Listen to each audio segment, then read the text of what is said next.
प्रिय विद्यार्थियों, आज सामाजिक विज्ञान की कक्षा में मैं डॉक्टर उमेश कुमार वाजपेयी आप सभी का स्वागत करता हूं। बच्चों, आज सामाजिक विज्ञान विषय के उप विषय इतिहास के द्वितीय अध्याय भारत में राष्ट्रवाद के द्वितीय भाग का हम सभी अध्ययन करेंगे। बच्चों, इसका जो प्रथम भाग है वह आप लोग सीख चुके हैं। आज द्वितीय भाग का अध्ययन करेंगे, इसके बाद इसके तृतीय भाग को हम पढ़ेंगे। तो आइए चलते हैं। आज के जो हमारे शिक्षण बिंदु है वह है असहयोग आंदोलन, इसके विषय में हम अध्ययन करेंगे। और दूसरा है जनजातियों, श्रमिकों एवं किसानों के जो आंदोलन हुए स्वतंत्रता संग्राम के समय, उनके विषय में हम अध्ययन करेंगे। आज के जो शिक्षण उद्देश्य है वह है असहयोग आंदोलन, जनजातीय एवं किसान आंदोलन में राष्ट्रीय एवं जो सांस्कृतिक प्रभाव पड़े उनकी प्रक्रियाओं को हम समझेंगे।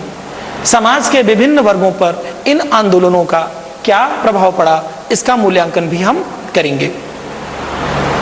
बच्चों, गांधी युग की प्रमुख घटनाएं एवं असहयोग आंदोलन की पृष्ठभूमि।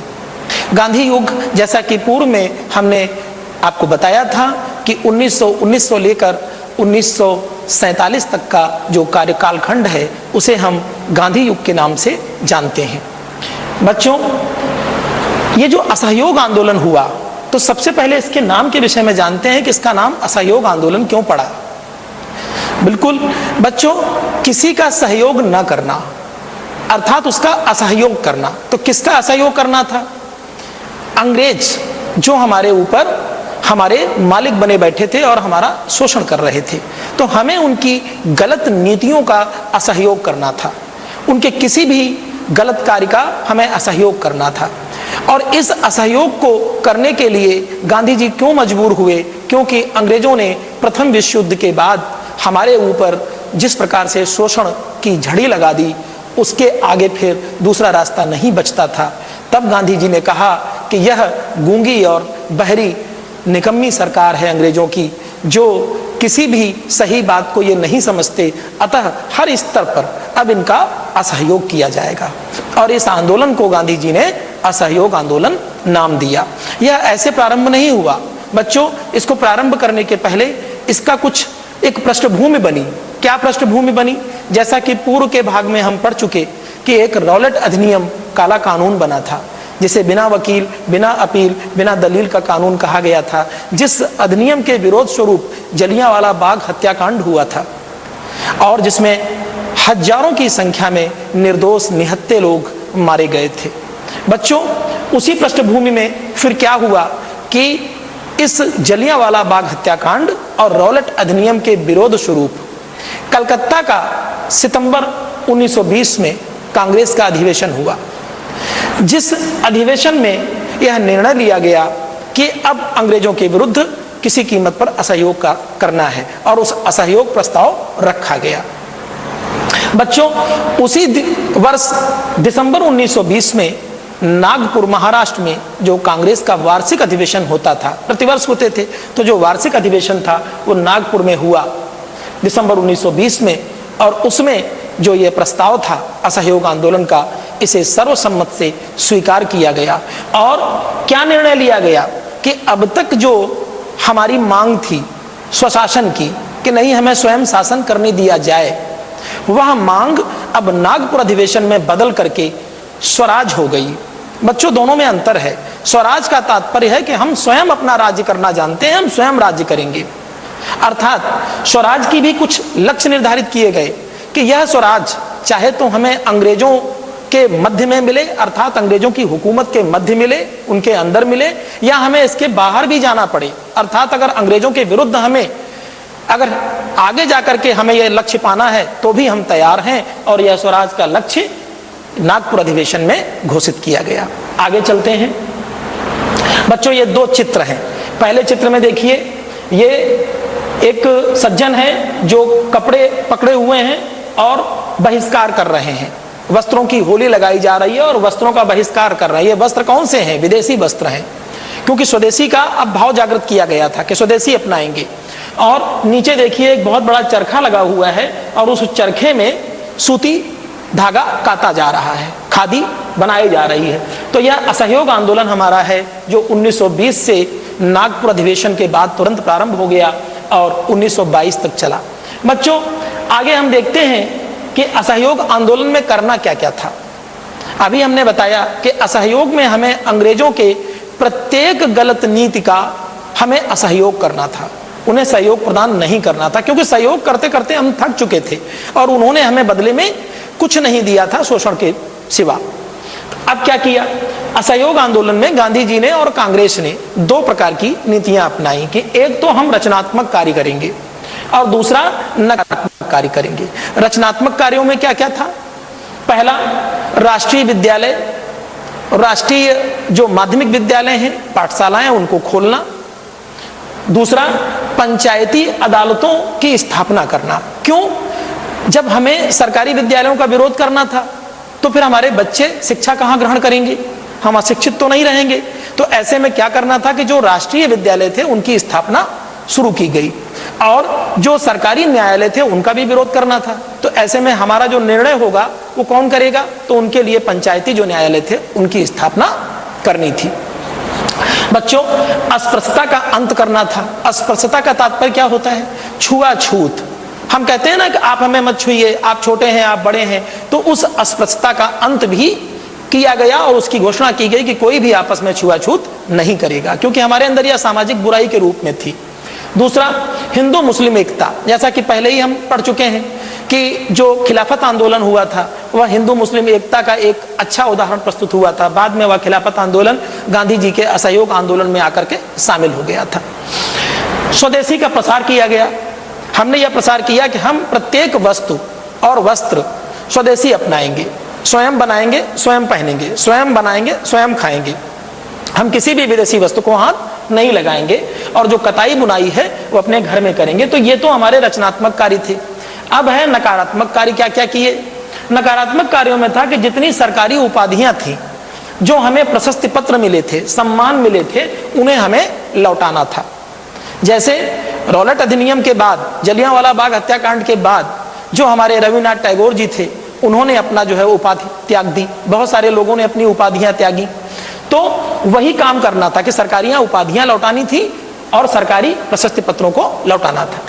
सरकारी विद्यालयों और अदालतों में हमें क्या करना था? पढ़ना नहीं था, उनका विरोध करना था। विदेशी वस्त्रों और विदेशी वस्तुओं का हमें बहिष्कार करना था, हमें उन्हें स्वीकार नहीं करना था। उनकी होली लगाई जाती थी, उनका विरोध किया जाता था, उन्हें फेंक दिया जाता था, उनकी खरीदारी बंद कर चुके थे। तो यह सब असहयोग था प्रत्येक स्तर पर।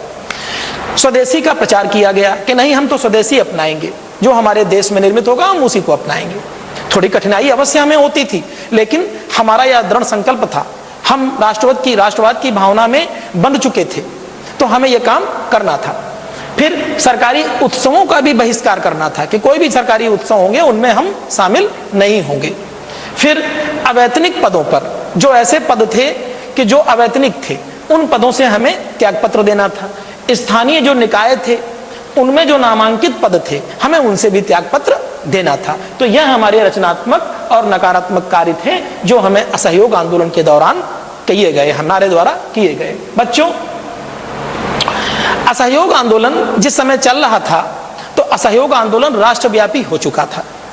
कोई एक जगह नहीं, पूरे भारत में इसका प्रबल विरोध हो रहा था। जगह जगह लोग इसमें बड़े जोश से शामिल हो रहे थे। गांधी जी डर रहे थे कि कहीं ऐसा ना हो कि यह हिंसा का रूप धारण कर ले, क्योंकि गांधी जी तो अहिंसा से प्रेम करते थे, सत्याग्रह से प्रेम करते थे, हिंसा के प्रबल विरोधी थे।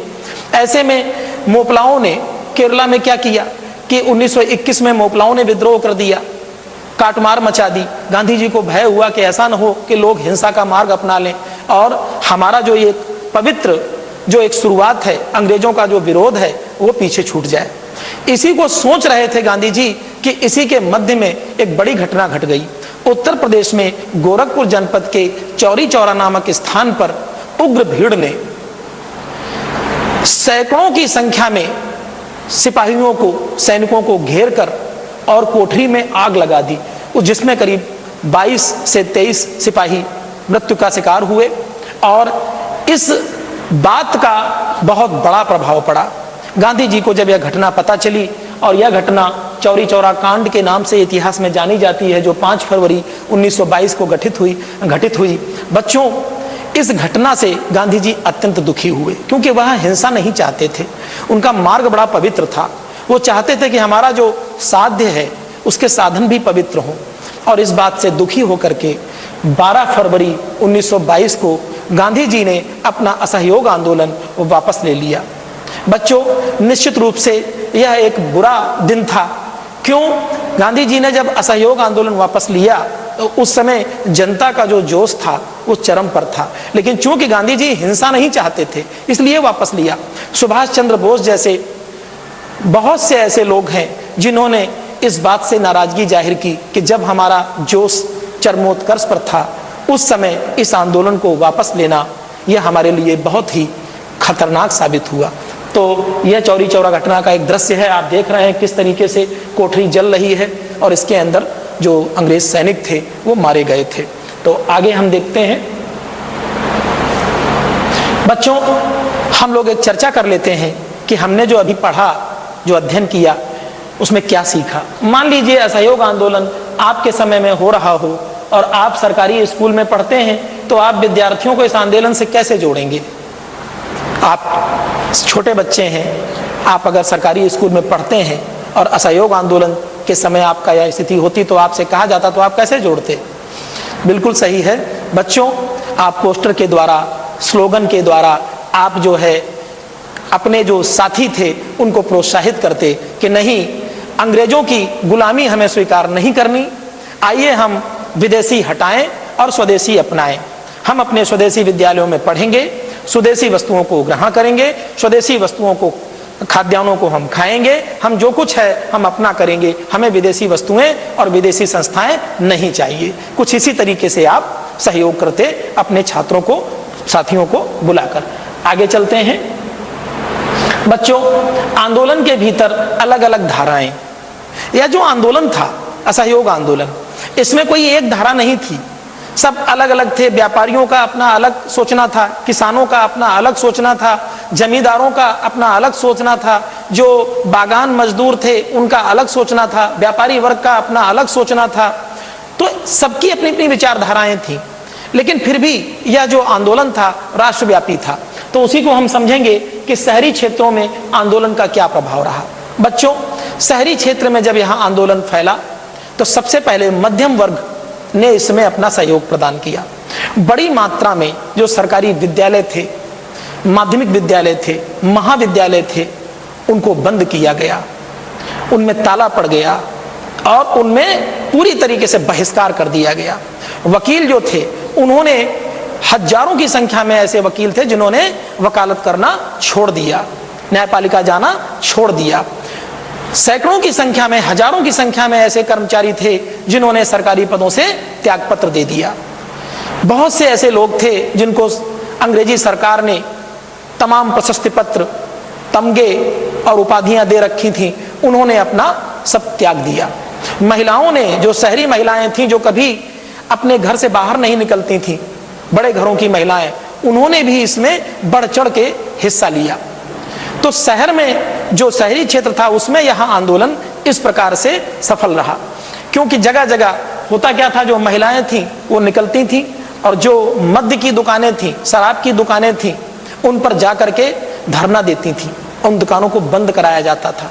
क्योंकि यह भी आंदोलन में शामिल था कि हम वस्त्रों की होली लगाएंगे, हम शराब की दुकानों को बंदी की कगार पे पहुंचा देंगे, उन्हें खुलने नहीं देंगे, उन्हें बिकने नहीं देंगे मद्य को हम, ये सब कुछ था। तो महिलाओं ने इसमें पूरी सहभागिता निभाई। बच्चों, ग्रामीण क्षेत्रों में आंदोलन का प्रभाव क्या था? तो ग्रामीण क्षेत्रों में जो आंदोलन का प्रभाव था उसमें सबसे ज्यादा इसमें जो सहयोग किया वह किया किसानों ने और जमींदारों ने। हित सबके अलग अलग थे। इसमें जो किसान थे वह सोचते थे कि हमें हमारी भूमि मिलेगी, हमें किसी की बेगार नहीं करनी पड़ेगी, हमें जमीन मिलेगी जिस पर अपनी हम खेती करेंगे, कृषिकारी करेंगे और हमें जो है अच्छे से जीने का अधिकार होगा। जो जमींदार थे उन्हें यह समझ में आया कि हमसे लगान जो है वो ज़्यादा नहीं लिया जाएगा, हम आसानी से कम लगान दे करके और अपना भरण पोषण करेंगे। तो सबके हित अलग अलग थे, लेकिन सब शामिल थे असहयोग आंदोलन में। इसी क्रम में बाबा रामचंद्र एक शख्सियत हैं और अवध किसान सभा। बाबा रामचंद्र जो है ये एक समय फिजी में वहां पे गिरमिटिया मजदूर थे। बच्चों, इन्होंने वो त्रासदी झेली थी। बाबा रामचंद्र मूलतः महाराष्ट्र के एक ब्राह्मण थे। तो यह भगवान राम का भजन करते करते और रामचरितमानस का पाठ करते करते जगह जगह घूमते थे, गांव गांव, और लोगों को जागृत करते थे। इनका मुख्य उद्देश्य था किसानों को जागृत करना, क्योंकि किसान उस समय अत्यधिक बुरी पोजीशन में था।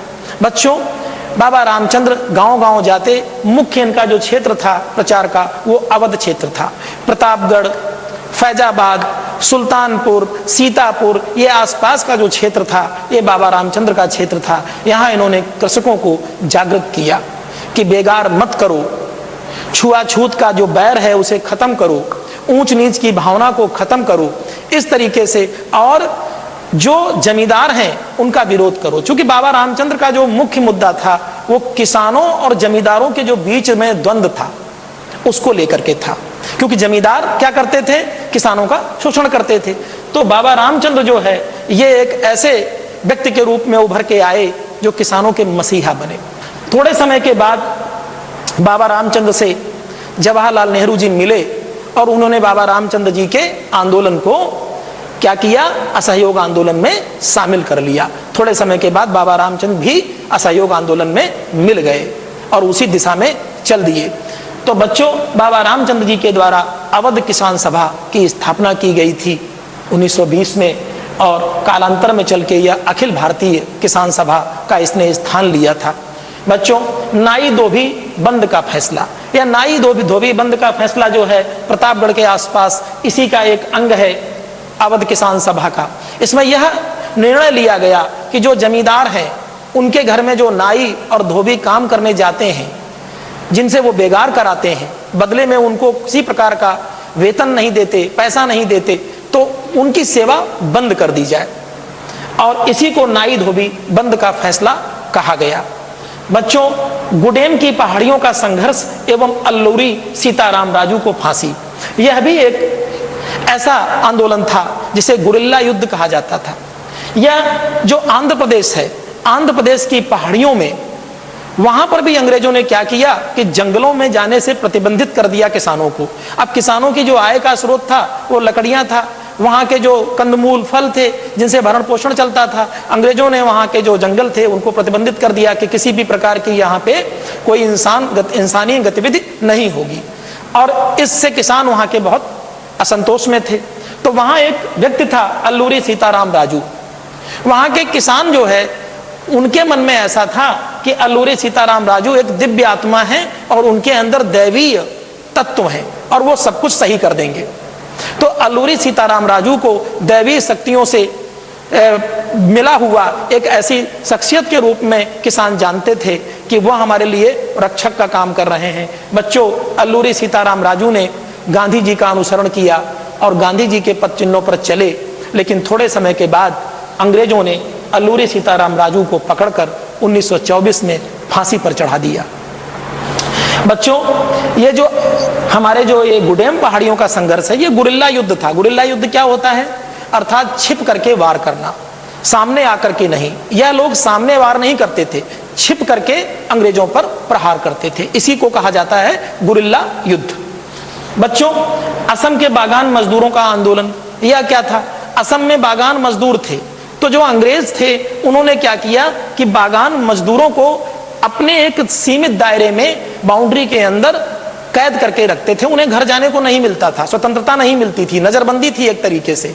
तो जब उन्होंने गांधी जी के इस आंदोलन को सुना, असहयोग आंदोलन को, तो उन्होंने इसको अपने रूप में लिया कि अब तो जो है गांधी युग आ गया, हमें घर जाने को मिलेगा, हमें मुक्ति मिलेगी। और वो सब जो है अपने जो बागान मालिक थे उनकी अवज्ञा करके उन्होंने निकलना चालू कर दिया। लेकिन हुआ क्या? रास्ते में ही उनको अंग्रेजी हुकूमत ने पकड़ करके उनके ऊपर जो है विभिन्न प्रकार के अत्याचार किए, फांसी पर चढ़ाया, उनको मार दिया। और इस तरीके से असम का जो बागान मजदूर आंदोलन था वो असफल हुआ। आगे हम लोग देखते हैं, दो चित्र हैं, एक में अवध किसान सभा, ये बाबा रामचंद्र हैं झंडा लिए हुए अपना, और एक में असहयोग आंदोलन में कुछ महिलाएं हैं। बच्चों, महिलाएं असहयोग आंदोलन में इसलिए शामिल हो रही थी कि उन्हें पुरुषों के समान अधिकार मिलेगा। तो आप देख रहे हैं कि जो अवध किसान सभा है और गांधी जी का जो असहयोग आंदोलन है, ये भी एक साथ इसमें आ गए थे। तो इन चित्रों के माध्यम से आप समझ सकते हैं। आगे हम लोग देखते हैं बच्चों, एक हम लोग आपस में तर्क कर लेते हैं प्रश्न को लेकर। यदि आप 1920 में उत्तर प्रदेश के किसान अथवा मजदूर होते तो स्वराज के लिए गांधी जी के आह्वान पर आप क्या करते और क्यों? बिल्कुल सही है बच्चों, अगर आप 1920 में उत्तर प्रदेश के निवासी होते या हम होते तो निश्चित रूप से जब गांधी जी हमें आह्वान करते तो हम अपनी मजबूरियों को लेकर के, क्योंकि हमारा शोषण हो रहा था, हम निश्चित रूप से स्वराज को लेकर गांधी जी के इस असहयोग आंदोलन में सक्रिय भूमिका निभाते और आप भी निभाते, क्योंकि हमें शोषण से मुक्त होना था। तो आगे हम देखते हैं बच्चों, अब ये एक अन्य महत्वपूर्ण व्यक्ति एवं आंदोलन, कुछ और नाम हम आपको गिनाएंगे। पहला नाम है स्वराज पार्टी 1923। बच्चों, स्वराज पार्टी क्या था? यह एक परिवर्तनवादी दल था। इसमें मुख्य रूप से 3 व्यक्ति थे, मोतीलाल नेहरू, CR दास जिनका नाम है चितरंजन दास, और अजमल खां। इन 3 लोगों ने कांग्रेस से इनका थोड़ा मनमुटाव विरोध हुआ, क्योंकि ये परिवर्तनवादी थे। चुनाव में इनका कहना था कि जो विधान परिषद के चुनाव हैं उनमें हम शामिल होंगे, और कांग्रेस कह रही थी हम शामिल नहीं होंगे, असहयोग करेंगे। इस बात को लेकर दोनों दलों में फाड़ हो गया और इन्होंने एक नई पार्टी गठित की, स्वराज पार्टी के नाम से। इसकी स्थापना इलाहाबाद में हुई थी और इनका जो उद्देश्य था परिवर्तनवादी था कि नहीं, हम अगर विधान परिषद में जाएंगे तो अपनी बात कह करके वहां अपनी उपस्थिति दर्ज करा के अंग्रेजों का विरोध करेंगे। तो इस तरीके से इनका नाम स्वराज पार्टी के नाम से जाना जाता है। हम आगे देखते हैं अकाली दल। बच्चों, यह 1922 से 1927 तक यह अकाली आंदोलन चला। अकाली आंदोलन क्या था? पंजाब में जो हमारे सिख भाई थे, तो बच्चों जो हमारे सिखों के 10 गुरु थे, उन्होंने गुरुद्वारे बनाए थे। उन्होंने जो हमारा अकाल तख्त, उसकी स्थापना जब की, उनका उद्देश्य था कि लोगों की सेवा करना, जो जनता है उसकी सेवा करना। लेकिन हुआ क्या, यहाँ पर विभिन्न प्रकार के जो महंत थे उनका गुरुद्वारों में पूरी तरीके से अधिकार हो गया और वह वहां पर विभिन्न प्रकार के अत्याचार और व्यभिचार करने लगे, जिससे कि सिख धर्म की जो मर्यादा थी वो छीण हो रही थी। ऐसे में कुछ जो सिख धर्म के प्रबल अनुयायी थे, गुरु गोविंद सिंह को मानने वाले लोग, उन्होंने प्रबल आंदोलन किया, अपनी सेना एकत्रित की और जो अकाली आंदोलन के तहत जो महंत थे जिनका कब्जा था, और उन महंतों का सहयोग अंग्रेज कर रहे थे, तो अंग्रेजों का और महंतों का जो विरोध किया वो इस अकाली आंदोलन ने किया और जो गुरुद्वारे थे उनको मुक्त कराया और उन सबको जो है वहां से अपदस्थ किया। यही है अकाली आंदोलन। आगे देखते हैं बच्चों, बायकूम सत्याग्रह त्रावणकोर। ये केरला में बायकूम सत्याग्रह के नाम से 1924-25 में चला। यहाँ मंदिरों में प्रवेश का अधिकार नहीं था, तो वहां के स्थानीय जो नेता थे उन्होंने इस आंदोलन को शुरू किया, गांधी जी को बुलाया। देखिए गांधी जी मध्य में बैठे हुए हैं और मंदिर में प्रवेश को लेकर के गांधी जी ने यहां आंदोलन चलाया और इस आंदोलन को सफल बनाया। इसे इतिहास में वाइकोम सत्याग्रह के नाम से जाना जाता है। आगे चलते हैं बच्चों हम लोग, आगे इसके बाद देखते हैं हिंदुस्तान सोशलिस्ट रिपब्लिकन एसोसिएशन 1928। इसकी स्थापना दिल्ली के फिरोज शाह कोटला में हुई थी। भगत सिंह, चंद्रशेखर आजाद, इन लोगों ने मिलकर के इसकी स्थापना की थी। बच्चों, यह एक समाजवादी संगठन था जो देश को मुक्त कराना चाहता था अंग्रेजों से। इसमें सभी युवा थे और इसकी स्थापना करने के बाद जो भगत सिंह आदि क्रांतिकारियों को जो फांसी दी गई 1931 में, बच्चों भगत सिंह को फांसी इसलिए दी गई क्योंकि भगत सिंह ने जो असेंबली थी उसमें बम फेंका गया था इनके द्वारा। तो बटुकेश्वर दत्त, भगत सिंह, राजगुरु, इन लोगों को फांसी दी गई अत्यंत कम उम्र में। तो ये जो हिंदुस्तान सोशलिस्ट रिपब्लिक एसोसिएशन है, इसके ये सभी कर्ता धर्ता हैं। आप देखिए कि चंद्रशेखर आजाद हैं, भगत सिंह हैं, राजगुरु हैं, सुखदेव हैं, इन लोगों ने हमारे देश को मुक्त कराने में पूरा सहयोग किया। आगे देखते हैं हम लोग काकोरी कांड 9 अगस्त 1925 को। यह एक ऐसी घटना थी जो लखनऊ के पास, उत्तर प्रदेश के लखनऊ से पास जो सहारनपुर का जो मार्ग है वहीं पर काकोरी है लखनऊ के पास, वहां से एक ट्रेन का आगमन हो रहा था जिसमें अंग्रेजों का खजाना जा रहा था। तो बच्चों हमारे चूंकि जो ये हिंदुस्तान सोशलिस्ट रिपब्लिकन एसोसिएशन के कार्यकर्ता थे, उसमें चंद्रशेखर आजाद, रोशन सिंह, रोशन लहड़ी और अशफाकुल्ला खां, राम प्रसाद बिस्मिल, ये सभी लोगों ने विचार किया कि क्यों ना इसको लूट लिया जाए और उस धन से अपने हथियार वगैरह हम लोग बंदोबस्त करेंगे। इन लोगों ने 9 अगस्त को उस ट्रेन को लूट लिया। बच्चों, शाहजहांपुर से लखनऊ जा रही 8 नंबर डाउन ट्रेन को लूटा गया ताकि ब्रिटिश सरकार का खजाने की सेंध लगाई जाए। और इसमें हुआ क्या, 8,000 रुपए ट्रेन से लूटे गए।